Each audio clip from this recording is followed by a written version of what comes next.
Cristiano Ronaldo stands up for a bullied child, moving the entire world. Lucas woke up every morning to the faint ray of sunlight filtering through the window of his modest room. But the first thing his eyes landed on wasn't the golden glow of dawn. It was the unmistakable image of his idol, Cristiano Ronaldo. A poster of the soccer star, slightly worn at the corners, occupied the main wall and served as a constant reminder of Lucas's dreams. Ever since he was little, Lucas had grown up wanting to become a great soccer player, just like the athlete he admired so much. He rose slowly, trying not to make any noise that might wake his mother, Mary, who shared the tiny apartment with him and worked hard to support them both. Mary worked early shifts, so they barely exchanged a few words in the morning. Often, she left breakfast on the counter, a glass of warm milk and 2 strawberry jam toasts. Lucas treasured these little gestures, knowing how hard his mother worked to put food on the table and keep him from feeling lonely. That morning, as on so many others, he sat at the edge of the bed to rub the sleep from his eyes, then cast a final glance at the Cristiano poster, imagining what it would be like to step onto a massive stadium and hear the roar of thousands of fans chanting his name. After washing his face and putting on his school uniform, gray pants and a white shirt with the school's crest, Lucas grabbed his backpack. He knew his mother would soon be leaving for work, so he hurried to say goodbye. Mary, tired but smiling tenderly, kissed his forehead and told him to take care. She promised that if she had time, they would spend the weekend together at the park. Lucas nodded with excitement, inwardly wishing that moment would come quickly, comforted by his mother's support.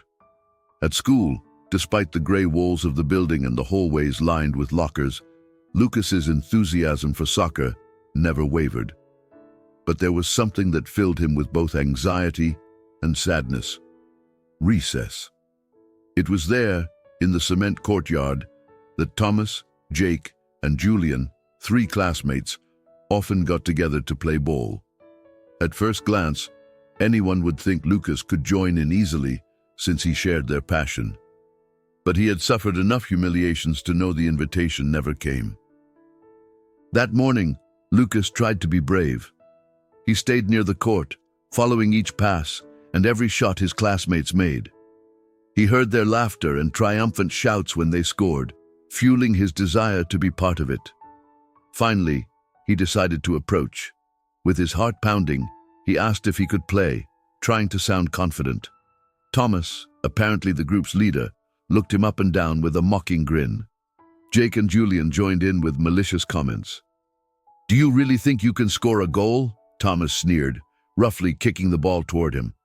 Lucas ran for the ball, but the moment he got it, Jake pounced on him and stole it away. Julian took advantage of the moment to give him a light push, causing him to lose his balance. He stumbled and fell onto the cement, scraping his knees and wounding his pride. The 3 of them roared with laughter, which echoed across the courtyard as the rest of the students looked on, too scared to intervene. In a corner of the yard, Ms. Garcia, one of the teachers, watched closely. For weeks, she had noticed that Lucas was always alone and frequently showed signs of bruises or scrapes. She also sensed the fear in his eyes and saw how he lowered his head whenever he heard the names Thomas, Jake, or Julian. That morning was no different. The teacher felt both anger and concern watching the boys ridicule Lucas. She was about to step in to stop them, but the bell signaling the end of recess rang, and the throng of students dispersed, quickly hiding the incident beneath the routines of school life. When Lucas got up from the ground, no helping hand reached out. He felt the pitying stares of some classmates, but no one said a word. With furrowed brows and burning cheeks, he headed back to his classroom and sat at the far end, longing for classes to end so he could go home. Throughout the lesson, he noticed Ms. Garcia pause now and then to observe him, as though she wanted to come over and ask how he was. But in that moment, she simply continued teaching, given the late hour, and not wanting to put Lucas on the spot in front of everyone. When it was time to go home, Lucas once again had to cross the courtyard, hoping to avoid Thomas and his friends. He managed to slip by unnoticed, though from a distance he could see their sneers and hear their jeers. He still couldn't understand why they despised him so much.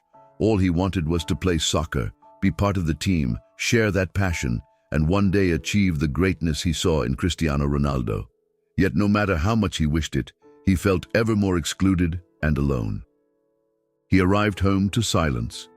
The room was dimly lit, with a narrow beam of sunlight streaming into the kitchen through the window. Mary still hadn't returned from work. Lucas dropped his backpack in a corner, went over to the sink to wash his hands, and then headed to his room. Once inside, he caught sight of the poster that so inspired him, and sighing wearily, sat on his bed. His scraped knees stung, but what hurt even more was the feeling that he didn't fit in with his peers. Still, as he ran his fingers across Cristiano's image, he forcefully imagined a different future. He dreamed of being a professional soccer player, leaving his mark on the sports world. He wanted to show that with dedication and effort, he could shine just as brightly as his idol. In his mind, he pictured stadiums packed with crowds chanting his name and cheering his talent. He also dreamed of a day when his mother no longer had to work such punishing hours and could finally rest, free from money troubles. With that hope burning in his heart, Lucas lay down and closed his eyes for a moment, allowing the day's fatigue to wash over him.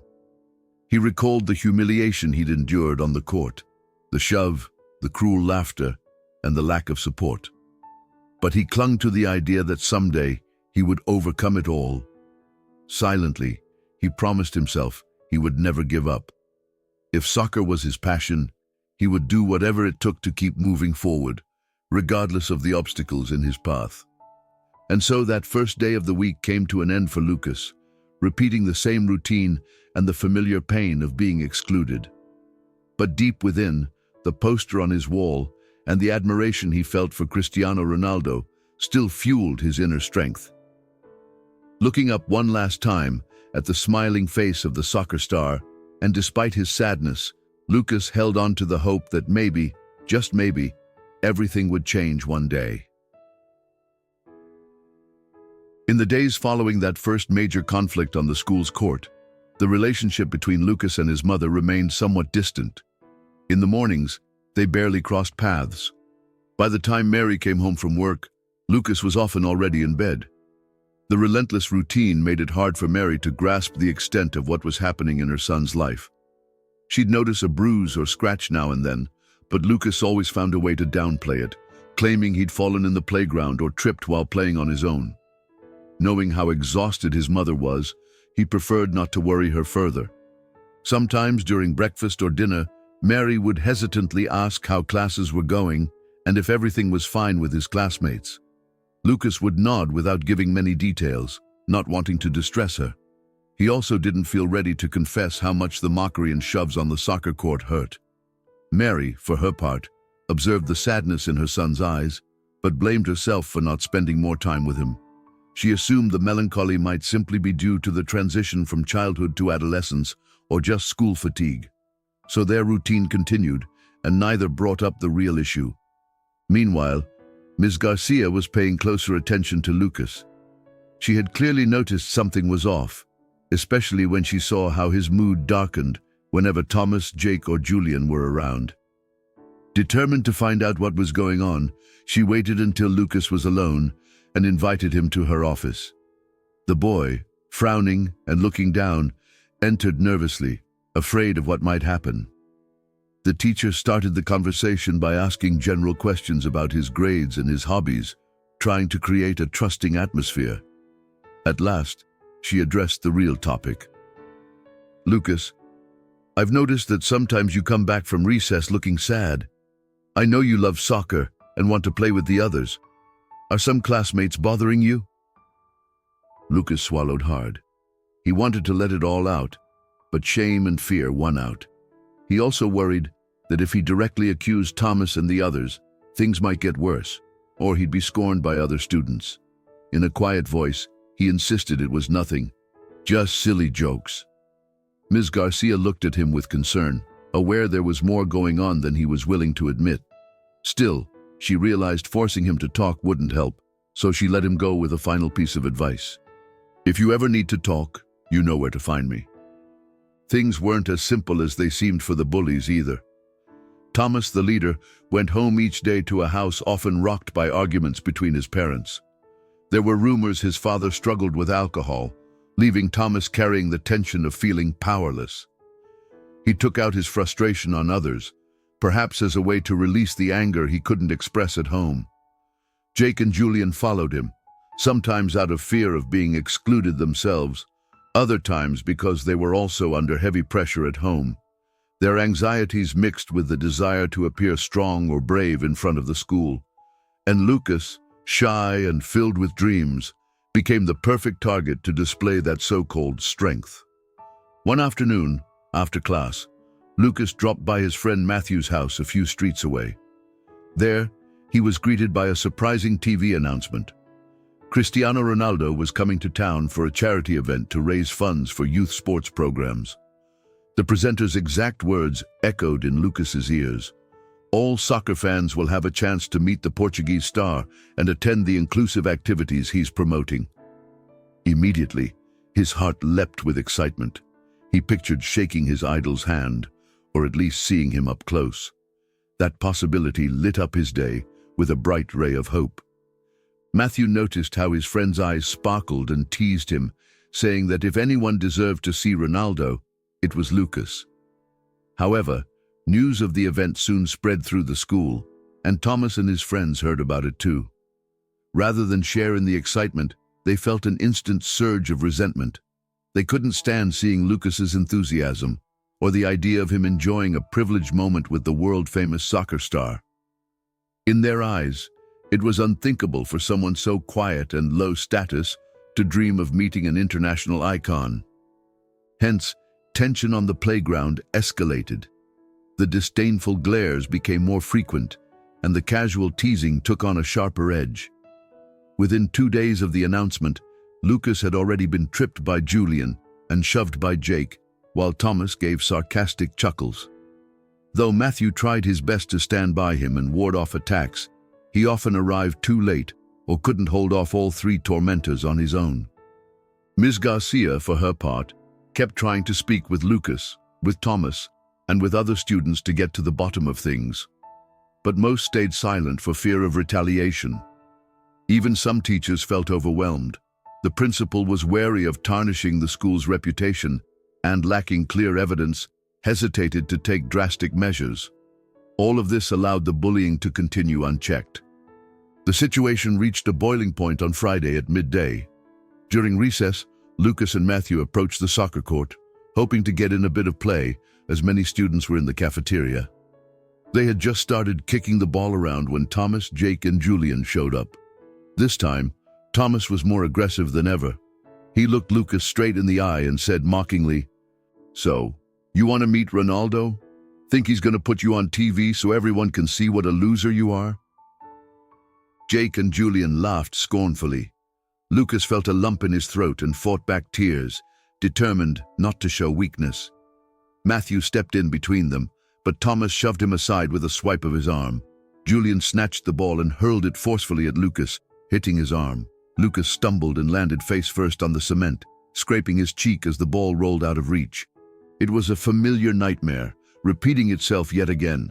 Taunts, humiliation, and a handful of spectators too afraid to do anything. Matthew rushed to help Lucas up. Lucas's breathing was erratic, and frustration mingled with helplessness. For a split second, he considered hitting back or screaming at them, but fear paralyzed him. On the other side of the playground, Ms. Garcia managed to see the end of the confrontation, but Thomas and his friends fled as soon as they heard another teacher's whistle. With a stinging cheek and shattered morale, Lucas wiped away the tears welling in his eyes. Matthew patted him gently on the back, trying to comfort him, but they both knew things were getting out of control. What should have been a citywide celebration of Cristiano Ronaldo's upcoming visit turned into more fuel for aggression from his harassers. That day, Lucas went home with dust-stained clothes and a tiny trail of blood on his cheek. When he got there, his mother wasn't back yet, so he rushed to the bathroom and washed himself carefully, trying to hide any visible marks of the fight. Lucas's mind was torn between two feelings: the excitement of his idol's impending arrival, and the dread of facing yet another day of humiliation at school. He longed to tell the truth, but shame and the fear of burdening his mother pushed him to remain silent yet again. Thus, the bullying persisted, intensifying each time new details of Ronaldo's charity event emerged.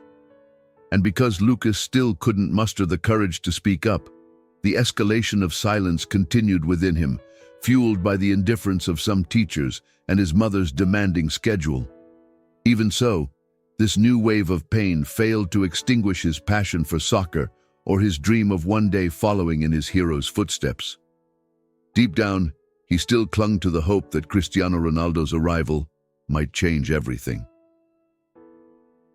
Days went by with the same tense routine at school. Lucas did his best to steer clear of Thomas, Jake, and Julian, while Ms. Garcia became ever more vigilant. She looked for evidence to justify taking more decisive action, but most students remained silent to avoid repercussions. Yet everything was about to change drastically, sparked by a small, unplanned event that unleashed a media firestorm and forced everyone to react. That morning, the sun was barely breaking through the clouds when Lucas arrived at school, walking with hesitant steps and a growing sense of uncertainty. Groups of students chatted in the courtyard, played on their phones, or prepared for gym class. As usual, Thomas and his crowd were near the soccer field. Lucas tried to stay unnoticed, but Julian spotted him and signaled to the others. They approached, their aggressive stance as obvious as ever, then formed a circle around him. This time, Lucas's luck was worse than usual. Tension hung in the air. Thomas hurled insults at him, mocking his physical appearance and his obsession with Cristiano Ronaldo. Jake snatched Lucas's backpack and dumped it on the ground, scattering his few school supplies. As Lucas crouched to pick them up, someone shoved him from behind, causing him to fall flat on the cement. Standing a few feet away was Sophia, a classmate who watched in horror, instinctively pulling out her phone to record. She didn't think about the consequences. She just felt compelled to capture the moment. The short video vividly showed the bullying, Lucas's humiliation, Thomas and his friends laughing, and the exact moment Matthew rushed over to help him. Someone could be heard shouting, "Enough already," amidst the background chatter, but nobody else dared step in. When the bell rang for class, the bullies vanished as if nothing had happened, leaving Lucas trembling on the ground. Sophia, shaken, slipped her phone into her pocket, unsure what to do with the footage. Later that same afternoon, after discussing it with a friend, Sophia decided to post the video on social media in hopes of exposing the situation and seeking help. She didn't have many followers, but she tagged several anti-bullying groups and Cristiano Ronaldo's foundation. Within hours, the video began racking up shares and comments from people voicing their shock and support for Lucas. Messages of solidarity poured in from everywhere, and countless viewers demanded immediate action from the school authorities and the wider community. The avalanche of social media attention grew with alarming speed. At the school, Ms. Garcia was the first staff member to come across the video, sent anonymously to her email that night. Along with it was a brief note, "We need help." Watching it, she felt a lump in her throat, a mix of outrage and sadness. She had suspected something like this, but seeing the actual footage was heartbreaking. Early the next morning, she marched straight to the principal's office, insisting on an urgent meeting. She showed the video to the principal, whose face registered outright disbelief. She was silent for a moment, realizing this was serious, not just for the bullied student, but for the school's image. "We have to handle this carefully," the principal muttered, casting a worried glance at the door, as though someone might overhear.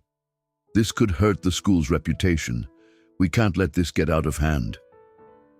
Ms. Garcia scowled at those words. She had hoped for a firm response, something that would guarantee Lucas the protection he desperately needed. Yet the principal, more worried about the school's PR, limited herself to vague promises. "I'll talk to the parents involved, and we'll see how to resolve this." That sounded woefully inadequate to Ms. Garcia, who lacked the authority to do more without leadership's backing. She resolved to stay vigilant and look for alternative ways to increase pressure if nothing changed. Meanwhile, the social media uproar continued to intensify. Various anti-bullying platforms and some local news outlets picked up the story. Hashtags bearing the school's name and Cristiano Ronaldo's name, alongside messages like "No more bullying," "Justice for Lucas," and "Soccer builds unity, not violence," trended for hours. Many praised Sofia for her courage in recording and publicizing the footage. Others demanded the expulsion of the bullies and insisted on urgent action by local organizations. That evening, Mary was home early from work, which was unusual. She was getting ready to cook dinner when her phone rang persistently. It was a co-worker asking if she'd heard anything about a viral video from Lucas's school. Confused, Mary was directed to an online link. When she pressed play, she watched in horror. Her son, thrown to the ground, his school supplies strewn across the pavement, cruel laughter all around. She felt her heart tighten, as if it might stop at any moment, seeing the humiliation Lucas had endured day after day. She instantly realized the situation was far worse than she'd imagined. She remembered all those times Lucas brushed off her questions, blaming his injuries on simple falls. Overcome by guilt, she berated herself for not noticing sooner, for clinging to the illusion that everything was normal. She tried calling the school, but at that time, no staff were available. She resolved to confront Lucas as soon as he got home, determined to keep her composure but get the truth. When Lucas walked into the apartment, he found his mother with eyes red from crying and an unmistakable tension in her face. Mary showed him the video on her phone, demanding to know why he hadn't told her. Tearful and voice trembling, Lucas explained he hadn't wanted to add to her worries. He knew she worked so hard already and didn't want to upset her further. Overcome with empathy and anger at the same time, Mary hugged him tightly, promising that he would never be alone again. While things were in turmoil at home, the video reached unexpected levels of attention. At a luxury hotel in the city, a member of Cristiano Ronaldo's public relations team received the link. Though they were tagged in countless messages daily, this one stood out because of the persistent way anti-bullying groups kept mentioning Ronaldo. Known for his compassion towards children and sports causes, the football star asked to see the unedited footage. He watched, clearly disturbed, as Lucas was tormented and knocked to the ground, powerless. He sighed, remembering his own tough childhood in Madeira. After it ended, Ronaldo remained silent for a few moments, then instructed his team to investigate Lucas's situation and the school further. Right then and there, he began formulating a plan for direct involvement, a way to turn this injustice into an example of solidarity and change. The day wrapped up with a swirl of conflicting emotions. The school struggled with shame and guilt. Lucas and his mother wrestled with pain and shock, and people online rallied in support. But above all, a ray of hope was shining through the eyes of a famous athlete who refused to remain silent. In the stillness of his room, Lucas had no idea his life was about to take a drastic turn. That night, as he tried to fall asleep, he didn't know that across town, Cristiano Ronaldo was reviewing his schedule, ready to lend the help Lucas so desperately needed. Cristiano Ronaldo tried to rest in his hotel room, but his mind wasn't on any upcoming matches or endorsement deals. Instead, his thoughts revolved around the recent video of Lucas being bullied by 3 classmates. He felt outraged, recalling his own struggles growing up in Madeira. He remembered how he, too, had lacked resources and total acceptance. Perhaps that was why, upon achieving fame, he became committed to standing up for young people facing injustice of any kind. With firm resolve, he called a morning meeting with his PR team. He wanted to use his time in the city to visit Lucas's school and show his support firsthand. Joined by his manager and 2 advisors, he laid out the steps needed. He was aware that an appearance like this required coordination with school officials, the press, and sponsors. But logistics didn't worry him. His goal was clear: to meet Lucas in person, deliver a strong anti-bullying message, and promote a culture of respect on and off the field. "You need to contact the school," he said. "I want to see this boy, talk to him, and speak with his classmates. We can't just watch this happen." The conviction in his voice motivated the team, who immediately began making phone calls and sending emails. They reached out to the school, explaining Ronaldo's strong desire to visit, meet Lucas, and connect with his family. Those who heard about the plan were surprised that a star of his caliber would get so directly involved in a bullying case. But for Cristiano, this was the most genuine way to stand up against injustice. Meanwhile, at the school, Ms. Garcia kept fighting her own battle. She was increasingly frustrated by the administration's sluggish response to Lucas's case. Days went by without any disciplinary action against Thomas, Jake, or Julian, while rumors spread quietly among the students. The principal, afraid of bad press, kept urging calm, insisting they were investigating.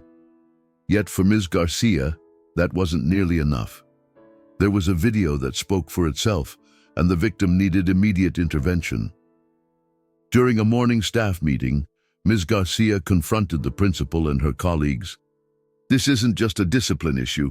We're talking about a child's emotional well-being. We need real action." The principal answered evasively, mentioning internal procedures and potential effects on the school's image. Still, Ms. Garcia stood firm, warning that delaying action could lead to even harsher consequences than a temporary media backlash. The room fell quiet, many teachers unsure of what stance to take, fearful of defying school leadership. For her part, Mary no longer underestimated the seriousness of what her son was enduring. Since seeing the video and talking with Lucas, she realized how he had suffered in silence to protect her. Fueled by anger and a mother's love, she marched into the school, demanding answers from anyone who would listen. She wanted transparency, justice, and a concrete plan so that Lucas would never be harassed again. She was first greeted by Ms. Garcia, who recognized her immediately and ushered her into a small office. There they had a long, heartfelt talk about the ongoing bullying and the apparent indifference from school authorities. Mary, furious and teary-eyed, confessed her guilt about not realizing sooner, but promised now to do whatever it took to ensure her son's safety. Ms. Garcia, in solidarity, shared her own frustrations at the school's lack of action. They created a strategy together, which included immediate measures to keep Lucas safe during recess and the possibility of bringing in a counselor to mediate. They agreed that if school leadership still refused to take real steps, they would look for outside organizations to help. Mary left that office feeling both relieved to have found an ally and nervous about the tensions that might arise from her firm stand. As the two women worked to protect Lucas, Thomas, Jake, and Julian began to face the fallout of their actions. The backlash on social media was intense, and while many classmates remained silent publicly, in private they pointed fingers at the three as the culprits of a shameful situation. Some friends even stopped speaking to them or inviting them to after-school hangouts, not wanting to be associated with the scandal. This unexpected exclusion rattled them and stirred fear. They realized they had gone too far and now had to live with the results.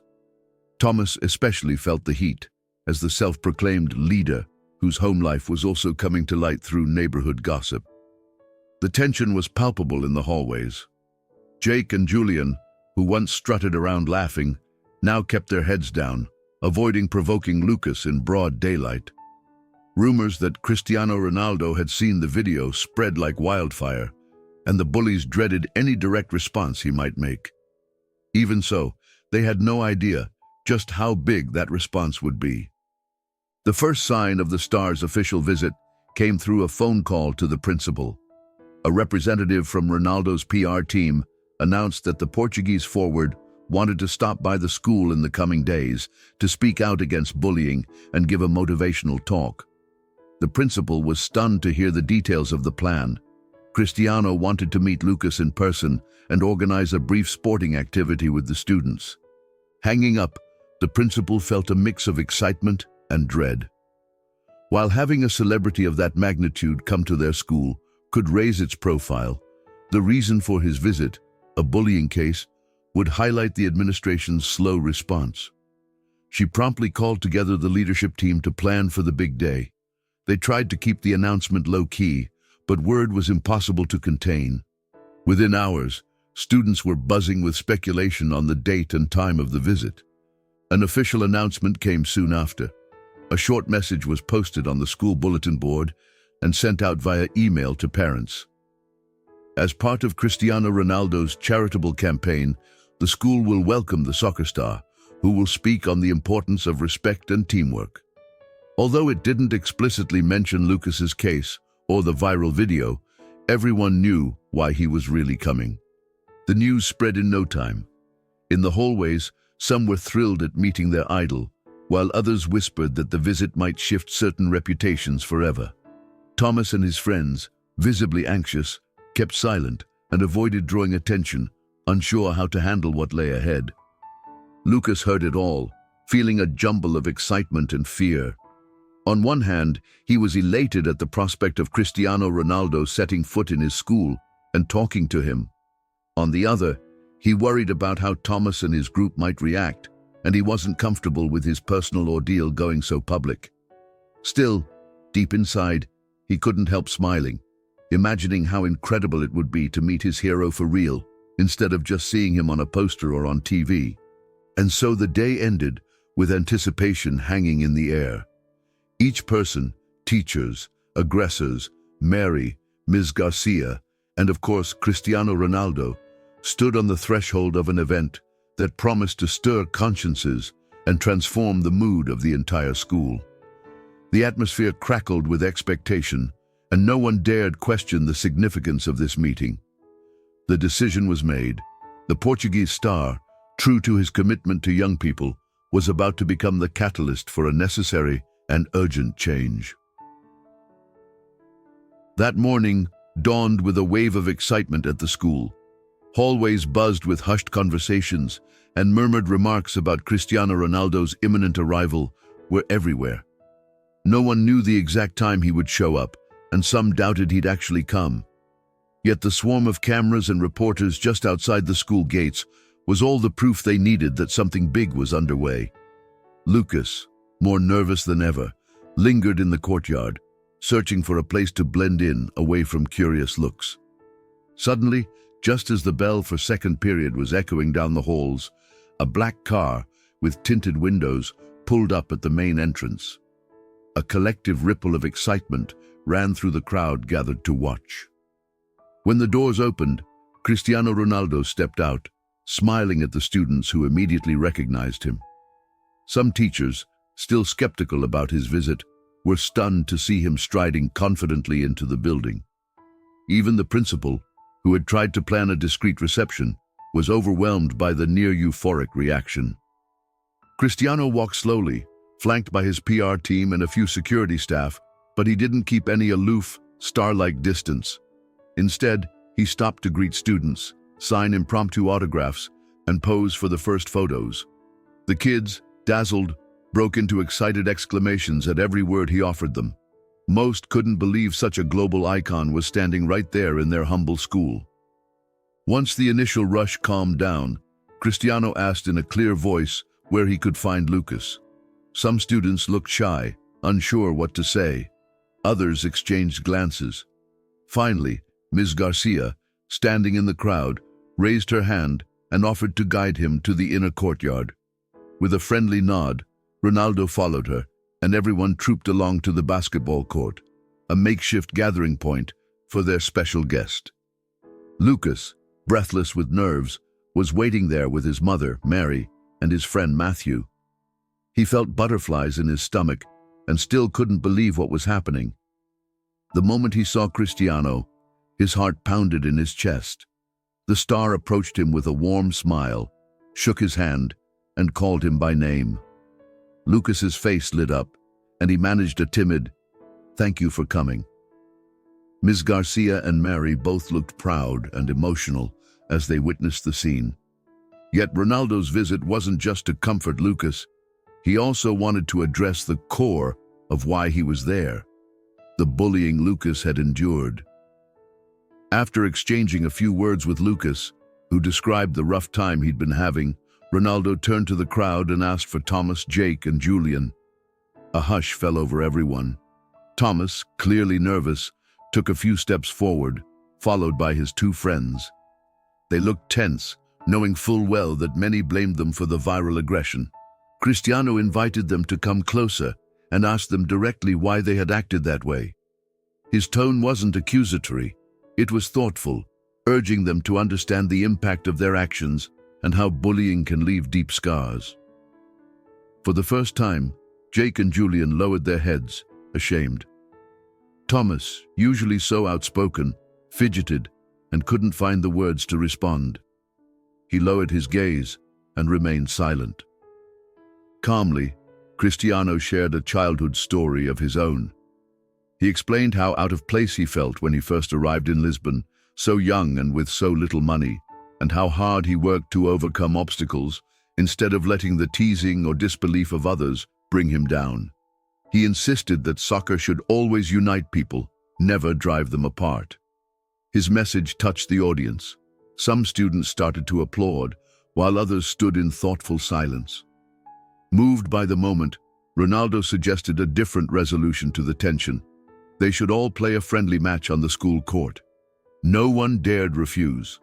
It was, after all, a once-in-a-lifetime chance to play on the same field as Cristiano Ronaldo, even if it was just a modest cement court, ringed by well-worn hoops. They split into two makeshift teams, with Lucas on Ronaldo's side. Nervous laughter rippled through the group as Ms. Garcia and a couple of other teachers volunteered to referee and keep the game somewhat orderly. While warming up, Cristiano gave Lucas some pointers on positioning to receive the ball and making cleaner passes. Lucas soaked it all in, feeling like he was dreaming. As the game kicked off, a mood of anticipation charged the air. Though everyone hoped to see Ronaldo's legendary footwork in action, he focused more on guiding and boosting the kids, encouraging them to play as a team. Early on, Lucas received a perfect pass from his idol. After a moment of clumsy control, he managed to shoot and score, a goal that electrified the entire courtyard. His ecstatic cheer merged with an explosion of applause from classmates and teachers surrounding the court. As the game went on, the strain between Lucas and his tormentors began to ease. Playing on the opposing side, Thomas, Jake, and Julian stopped trash-talking and started genuinely trying to play fair. Several times Thomas and Lucas contested the ball, and instead of dirty shoves, they shared clean tackles typical of a real match. At one point, Julian even congratulated Lucas when he stole the ball, passing it skillfully to Cristiano. Gradually, hatred gave way to healthy sports rivalry. At halftime, Ronaldo reminded everyone that the key was to have fun and respect one another, regardless of who was stronger, faster, or more skilled. After several goals from both teams and some surprisingly professional-looking plays, the improvised match ended. Everyone was exhausted and drenched in sweat, but full of energy and excitement. Lucas's heart pounded, elated that he'd just played side by side with his idol. Cheers and applause broke out as Ronaldo raised his arms in thanks. He proposed a brief press conference right there on the court, so the journalists, who'd been quietly filming, formed a circle around him. With Lucas and Ms. Garcia by his side, Ronaldo announced that he would make a statement about bullying and give a message of hope for all. He encouraged the students to stick around and the media to record his words, determined to promote solidarity and respect. A hush fell over the entire courtyard. Everyone sensed the lasting impact of what they'd just experienced. No one doubted that the school environment would improve from here on out. Simply sharing that match and an open conversation with Ronaldo had planted a seed of hope. Lucas glanced over at Thomas and the others, noticing that they no longer looked at him with such hostility. For the first time, he felt something genuine shifting. He realized he wasn't alone, and that, with the support of his mother, his teacher, and his hero, brighter days lay ahead. And so, with a mix of exhaustion and exhilaration, the match ended, a moment that would remain etched in every onlooker's memory. The following morning, the school courtyard was brimming with a renewed sense of optimism. The excitement from Cristiano Ronaldo's visit still resonated in every conversation, yet the atmosphere was calmer, tinged with curiosity. From early on, reporters and TV crews set up equipment in the main yard, preparing to broadcast the press conference that had been announced. Students peered from classroom windows or gathered around the designated area, eager to witness another historic moment at their school. When Ronaldo arrived, accompanied by his PR team and the principal, a quiet murmur of admiration rippled through the crowd. He wore a simple outfit and an approachable smile. He greeted the journalists and stepped up to a small podium set in the middle of the courtyard. Next to him were Lucas, visibly anxious but proud, and Ms. Garcia, looking content that the critical topic of school bullying was finally getting attention. In his speech, Cristiano spoke calmly and passionately, briefly recalling his own childhood challenges before rising to the soccer elite. But he emphasized the need to respect others, to avoid judging and mocking those who are different, and to be ready to help anyone who feels left out. He noted that sports are meant to bring people together, never to belittle anyone. He then turned affectionately to Lucas, praising the courage he'd shown in chasing his dreams despite the bullying. Wrapping up, Ronaldo addressed the media, stressing that society at large, not just schools, must commit to ending bullying wherever it appears. Education, Ronaldo said, is about more than just learning subjects. It's about shaping people. Respect, empathy, and solidarity should be part of every home and every classroom from an early age. His message resonated powerfully, and the gathered journalists wasted no time broadcasting it live. TV stations across the region and even national outlets carried his statement, interviewing the soccer superstar, teachers, and students. They highlighted Lucas's perseverance and the urgent need to break the silence around bullying.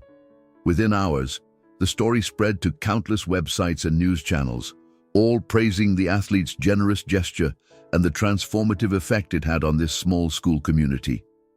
Watching from the sidelines, Mary felt immense pride in her son. Having discovered the truth through the viral video, she realized just how deeply Lucas had been hurting in secret. The previous night, after Ronaldo's visit, mother and son had a long conversation on the living room couch. Lucas shared his fears, his isolation, and how he'd bottled it all up, not wanting to worry her. Mary shed tears of sorrow and relief, vowing to be there for him, to listen closely, and to spend more time by his side, despite her demanding job. They grew closer through this open, honest talk, determined to tackle any problem together going forward. With the moral support triggered by Cristiano's involvement and the media spotlight, Ms. Garcia finally felt empowered to push for real changes within the school. She had spent weeks battling apathy and denial, but now she had the principal's backing, who, in light of the public attention, saw the importance of taking definitive action.